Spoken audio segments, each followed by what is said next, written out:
Welcome back to Legit Street Cars. My name is Alex, and in today's video, we're going to be taking a look at a car that I've always wanted to buy. And this is a car that I would have never known even existed if it wasn't for my friend Sam coming to Chicago and basically peer pressuring me into coming to a Copart yard. You need to get it. I thought you needed to get it until I saw this. You should definitely pick Get out of this here. up. No, he already convinced me to eat McDonald's this morning, which I never do, so. There's nothing wrong with Mickey D's. Oh, there's a little bit wrong with Pretty Mickey good. D's. It's pretty good.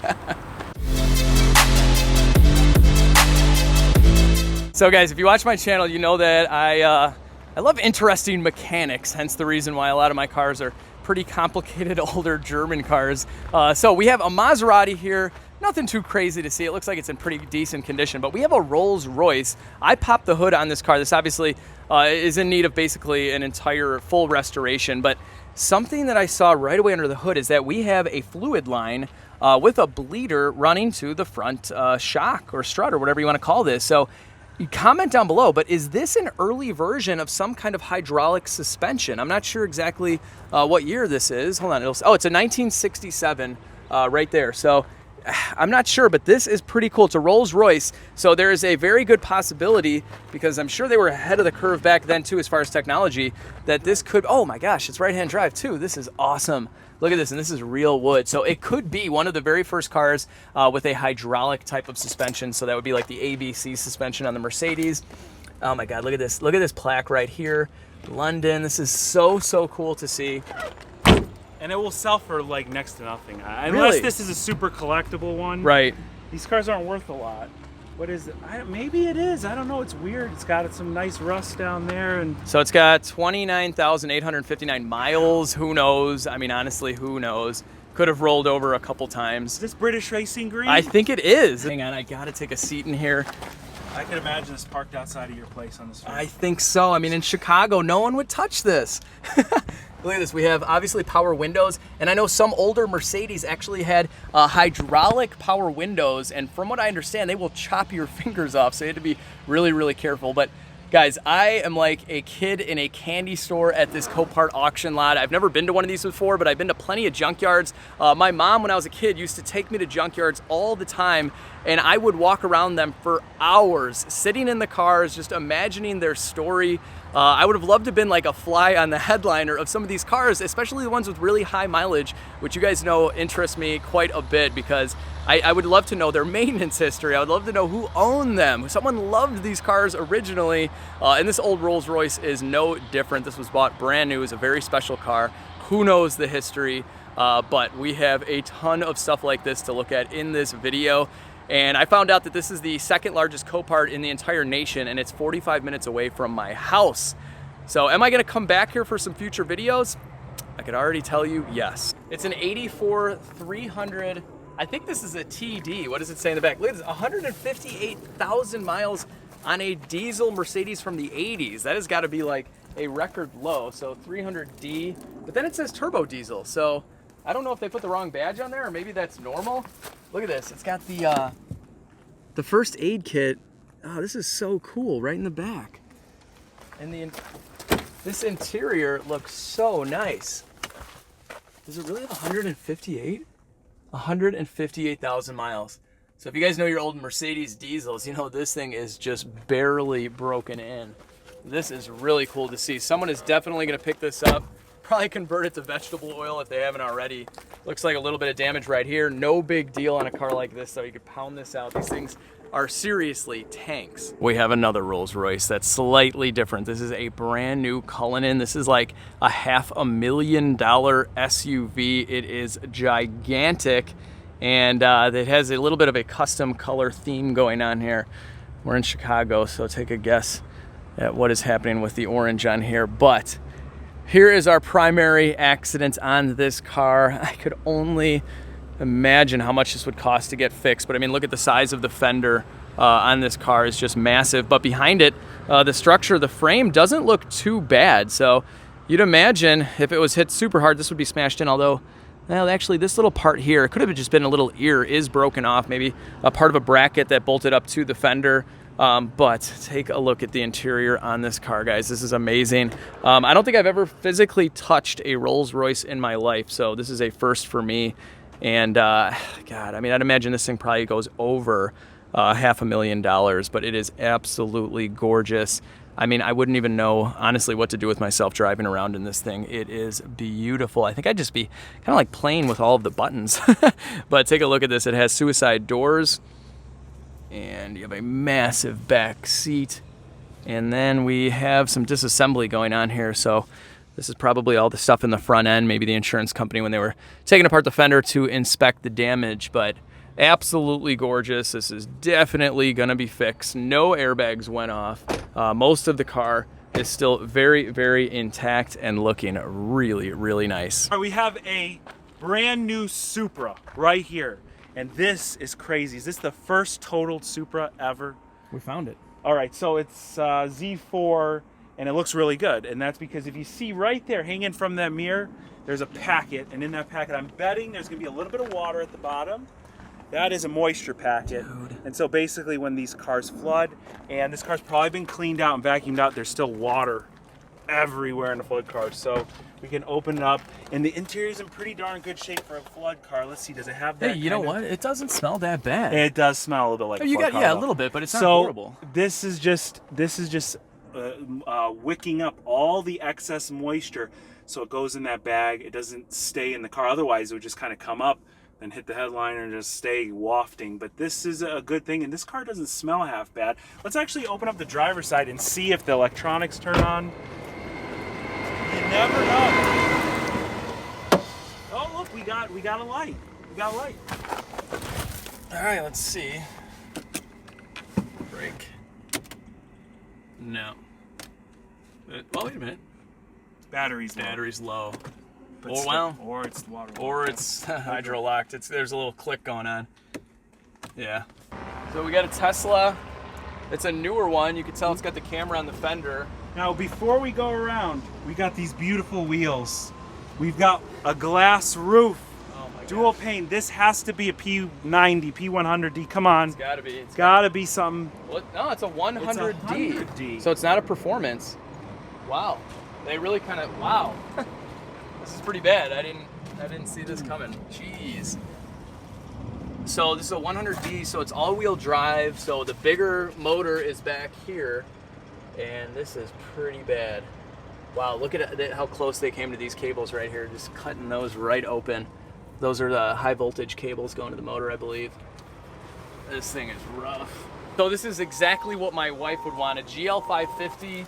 But check out the interior. This has the Designo package with like the quilted stitching in the door panels and in the seats. This thing looks kind of a little trash. I mean, look at how dirty this is. This is what you always worry about when you get a very light colored interior.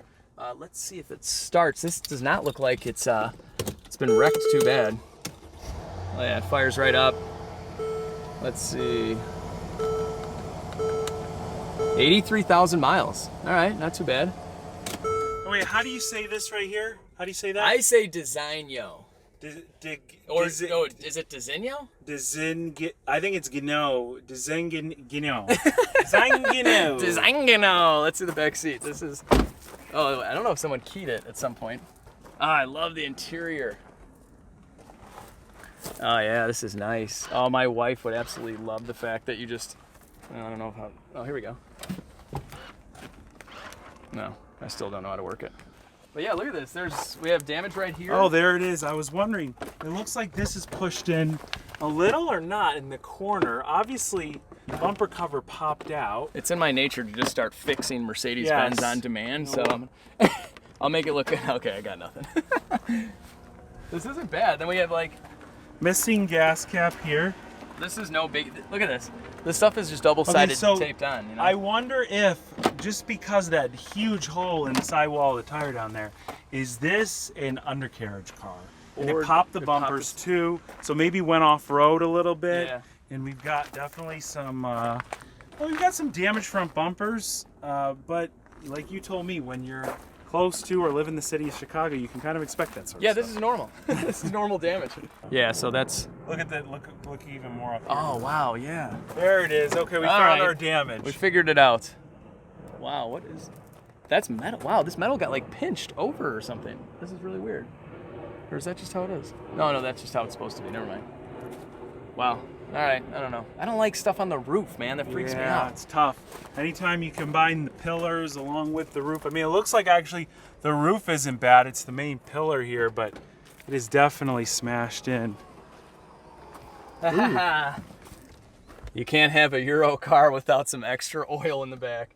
Hey, at least they're using the right stuff. All right, guys, and here she is, a 2006 CL65, and this is totally a dream car for me. I borrowed a super low mileage one last year that I made a video on going over the repair costs because this has that crazy expensive ABC suspension. It's got a big old V12 that can get pretty pricey to repair as well, although these engines are actually pretty bulletproof outside of some insanely expensive coil packs. They work very, very well for very long. So they made, I don't know, a couple hundred of these cars. It's super, super rare. And this one, I think it only has like 40,000 miles on it. So let's see if we can get inside. You can see it's kind of a little banged up. I don't know if we're gonna be able to get this door open. All right, well, okay, kind of opens. Hey, look at that. Sweet. I gotta say, what's weird about these CLs, they all smell exactly the same. It's kind of skunky, if you will, but check it out. So they have the key. Sam, we can start these, right? You could start it, just no revving or anything like that. Now let's see what happens. It's amazing it's got battery power still. I know. Dude, fires right up. Hold on, listen to this. Oh, that straight pipe is something. That's not stop. Oh, wait a minute. Is it missing the mufflers? Yeah. They shot the mufflers off. Wow, what else did they do to this? Whenever I see something as little as like tinted taillights like this, I'm like, what else has been messed with? Yeah, especially on a higher end car like this. But I mean, it starts right up and it seems to be running pretty well. Let's see how many lights you have on a V12 Mercedes sitting at Copart. All right, so it needs brakes. What else? Tire pressure monitor, no check engine light, no SRS light. This doesn't have an SRS light, but I guess no airbags went off, so that's normal. Yeah, you know, I'm very curious as to what happened, because obviously the predominant damage is the roof. But I mean, look at this hood. This is so out of whack, so misshapen. And then we've got this pillar damage here. Nothing lines up. So you're talking about a lot of body panels. This is a strange one. It definitely had some sort of weird collision. But then again, it looks like something fell on the roof. So what happened? Right. What I'm super afraid of with this car, what would deter me from buying it, is this right here, guys. Check it out. So obviously the glass is totally broken. And that's because something fell or something happened here and it smushed in the roof in the back. Oh, and the sunroof too. Yeah, so something totally fell in this car. The sunroof glass is gone. Luckily, they taped it up, which is fantastic. Had they not taped this car up and water got in this really nice interior, that would be a shame. Take a look at how nice this is. What was it, 45,000 or 40,000 miles? Really low miles. It's, well, it says brake pad wear, but I think it says 45,000 original mile car for a V12 Mercedes like this. That is so awesome. Yeah, 46,000 miles. That is fantastic. The interior is so nice. It doesn't have the Distronic. Like, I don't understand guys that spend $200,000 on a car and they don't get it optioned out. It doesn't have Distronic. Well, like, but you know, on these AMG cars that have these, I mean, the incredible materials.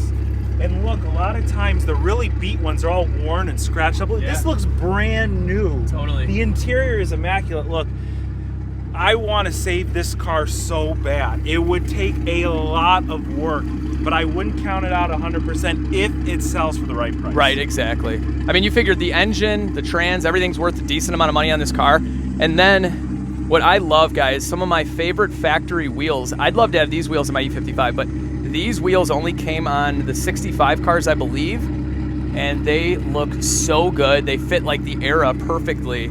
And I've seen these on a black E55 like mine. They look fantastic, but we are missing one of them. And as you can imagine, that's like a CL 500 wheel or whatever. As you can imagine, the original wheels off this car are just very, very expensive. Let's see. I wonder. The brakes on this car, are they any different compared to like an E55 or anything? I think they're basically the same, man. They look identical to the E55 brakes, but it does have a 2-piece rotor. So like this, when they got to the C63 or the 63 cars in general, they went to a 2-piece. Okay. But yeah, super expensive rotors on this car for sure. Mercedes brake job is what, $6,000? Yeah, I don't know. In my garage, maybe a couple grand on this car, but at the dealer, yeah, I mean, you're gonna get taxed for having a 65. Let's shut it off. I'm gonna try and cleanly open this hood and see if we can find any more damage underneath. So the hood's a little crunched. I'm hoping it'll open up so we can see. Yep. Man, the door sills, they're chrome, they're incredible. All right, let's see if we can open this up. All right, that's good. Does it come with that steering wheel cover? I won't buy it if it doesn't, I'll tell you that much. Here we go, the M275. It's missing a very, very expensive piece of carbon fiber that they only had on these. I think it's like a couple grand, if Mercedes even makes it. But here she is. This has 604 horsepower, I believe, at this time, but 738 pound-feet of torque. Man, I see a little bit of a buckling in the fender. Dude, is it? This is totally bowed. And then look at, do you see where the fender's broken right there? In the back, yes, right here. Right yeah, there, yeah. but this is bowed. But so you're saying if you pull this fender off, hold on, I'm looking there, because that's got a curve to it. Does it look curved? Yeah. I guess you're right. Yeah, that's curved on this side. And then this, I mean, this fender is bad. You need a new fender, and it's all pushed in. Did something fall on it? So this car, if it wasn't smashed, I think it would go for 36, 37, 38, something like that. That's crazy. They're still really not that expensive for the amount of car you get, but as we know with these high-end Euro cars, they're just ungodly expensive to maintain. I think in my video, when I went over the cost of this, the ABC suspension alone could be upwards of $20,000 to replace the struts and the pump. That's when we get a nice set of high-quality coilovers. We just eliminate that entire system. Look, you could get these V12 cars. You know that if you don't buy this one, you get an S-Class and S65. I've seen those in the teens. Right. This, the body style newer, an 07, I have seen in the teens with about 100,000 miles.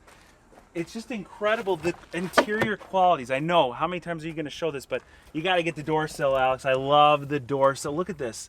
This is metal. This is not plastic like comes on all the new ones. It is real metal. I remember at the dealer, if someone was taking this off and they broke it, oh man, you were gluing it back. You're not telling anybody about that. So what are you thinking? You think you want to buy it, or? Dude, I mean, I definitely want a CL65, but I'm not going to lie, like, especially being like my first rebuild type of car on the channel, this right here, this stuff freaks me out. I mean, this would have to be replaced, I think, right? Like the whole roof, basically. And then we're going into the trunk too, and there's a hydraulic ram system, so the mileage, the interior, the way it runs is very appealing. I don't know. Guys, let me know in the comments section. This car doesn't go up for sale for quite some time, so I have some time to think about it, and as always, I'm listening to you guys, and you guys are instigating and telling me what to buy. So let me know, would it be worth it to buy this car? Let's just say it sells for 10 grand. I don't know. Would you buy it for 10 grand? How much would you pay for this car? Should I buy it? If not, what other V12 Mercedes should I get on the channel? That'll do it for today's video. I hope you guys really enjoyed this one. Let me know in the comments section if I should buy the CL65. But before I do anything, me and Mr. Sam Crack have a secret project right behind us. This is a car that neither one of us have ever worked on, and we're probably gonna need a little bit of help with this one. Excuse me, sir, you see the camera, you're right in the middle of my shot. I had to go to a meeting. It's people these days.